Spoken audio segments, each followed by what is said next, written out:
السلام علیکم فرینڈس، کیسے آپ سب؟ آج ہم بات کریں گے حبا بخاری کے 5 مشہور ڈراموں کے بارے میں۔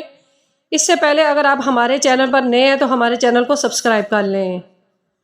جب سے جوک سرکار نشر ہوا تھا، حبا بخاری کو لوگوں نے مزید پسند کرنا شروع کر دیا تھا۔ یہ ڈرامہ وڈیروں کی ظلم و ستم کے بارے میں بنایا گیا تھا کہ کس طرح طاقتور افراد لوگوں کی زندگی اور موت کے مالک بن جاتے ہیں۔ سسی اور سلان کی آن اینڈ آف کیمسٹری کو مداحوں کی جانب سے بہت پسند کیا گیا۔ اب ہم بات کریں گے ڈرامہ سیر دیوانگی کی، جو جیو انٹرٹینمنٹ پر نشر ہوا تھا۔ اس کی کاسٹ میں حبا بخاری، دانش تیمور اور حبا ناصر شامل تھے۔ یہ ڈرامہ کل 21 اقساط پر مشتمل تھا، جبکہ اسے سعدیہ اختر نے تحریر کیا تھا۔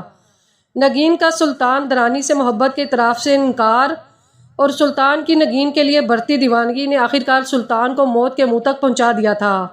اس ڈرامے میں حبا بخاری کا ایک مضبوط کردار دکھایا گیا ہے۔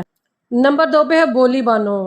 بولی بانو میں بھی حبا بخاری کے ساتھ جبران ناصر کا مرکزی کردار تھا، جس میں حبا کو ایک سادہ سی لڑکی دکھایا گیا جو اپنی نانی کے ساتھ رہتی تھی کیونکہ اس کے والدین فوت ہو چکے تھے۔ ڈرامے میں حبا جبران، جو کہ تاجدار کا کردار ادا کر رہے تھے، ان کی محبت سے بے خبر تھی۔ تقدیر اسے ایسی مشکل میں پھنسا دیتی ہے جس سے اس کا نکلنا ناممکن سا ہو جاتا ہے۔ نمبر 3 پہ ہے ڈرامہ فطور۔ ڈرامہ سیریل فطور میں فیصل قریشی اور حبا بخاری کی جوڑی نے لوگوں کے دل جیت لیے۔ فیصل قریشی بطور حیدر اپنے دردناک ماضی کو بھول کر اپنی بیوی دلنشین کے ساتھ آگے بڑھنا چاہتے ہیں۔ فیصل قریشی کو ایک اڈیر عمر شخص دکھایا گیا جو کئی سالوں کی تنہائی کے بعد حبا بخاری یعنی دلنشین سے شادی کرنے کا فیصلہ کرتا ہے، کیونکہ وہ پہلی نظر میں اس کی خوبصورتی کی طرف متوجہ ہوتے ہیں۔ وحاج علی نے حمزہ کا کردار ادا کیا، جو کہ دلنشین کی پہلی محبت تھا۔ دلنشین حمزہ سے محبت کرتی تھی، لیکن فیملی پریشر کی وجہ سے اس نے حیدر سے شادی کر لی۔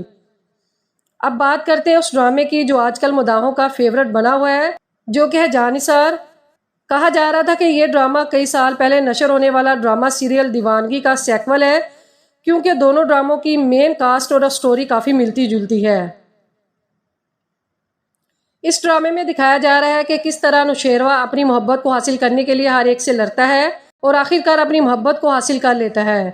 اب ڈرامے میں پلاٹ ٹوسٹ یہ آتا ہے کہ نوشیرہ کی پہلی محبت اس کی زندگی میں واپس آ گئی ہے اور وہ ہر صورت اسے واپس پانے پر بس ضد ہے۔ مداح دعا اور نوشیروہ کی ہیپی اینڈنگ دیکھنے کے لیے بے صبر ہے۔ یہ تھے حبا بخاری کے 5 مشہور ڈرامے جو آج کل لوگوں کے دلوں پر راج کر رہے ہیں۔ ان میں حبا بخاری نے اپنی بہترین اداکاری کا مظاہرہ کیا اور لوگوں کے دلوں میں جگہ بنا لی۔